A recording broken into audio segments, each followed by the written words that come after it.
Lord, please bless my plans for my family. Panginoon, maraming salamat sa laging pagbibigay ng mga araw na puno ng blessings.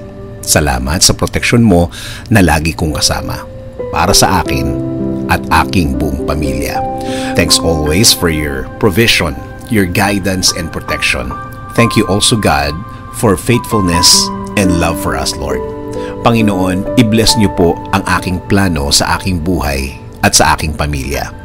Alam ko po na lagi niyo akong pinoproteksyonan kasama ng aking mga pangarap. Panginoon, hindi po ako isang perpektong tao at alam ko po na hindi rin perpekto ang aking plano. Pero kayo na po ang bahalang mag-ayos ng mga mangyayari. Dahil naniniwala pa rin ako, Lord, na ikaw ang mas nakakaalam ng bukas. Alam ko po, Lord, na marami po akong dadaanan para matupad ang aking plano sa aking buhay.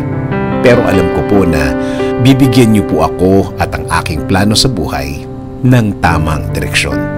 Hindi rin po ako nag-aalala na baka hindi po matupad ang mga ito. Dahil alam ko, Panginoon, na lagi po kayong andyan para ibigay ang mga oportunidad na kailangan ko para mapalapit ako sa aking plano sa aking buhay at para sa aking pamilya.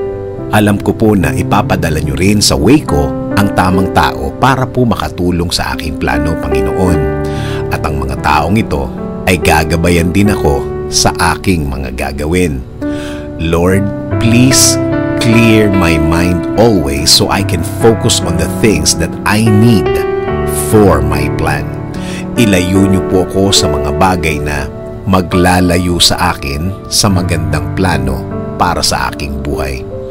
Kaya Lord, I am submitting my plan to your plan. Alam ko po na kapag kayo ang nagplano, mas malinaw at mas makakabuti sa akin at sa aking pamilya. Lord, please keep me safe and my family always. Kayo na po ang bahala sa amin at sa aming mga bukas. Kayo na rin po ang bahala, Panginoon, sa aming bayan.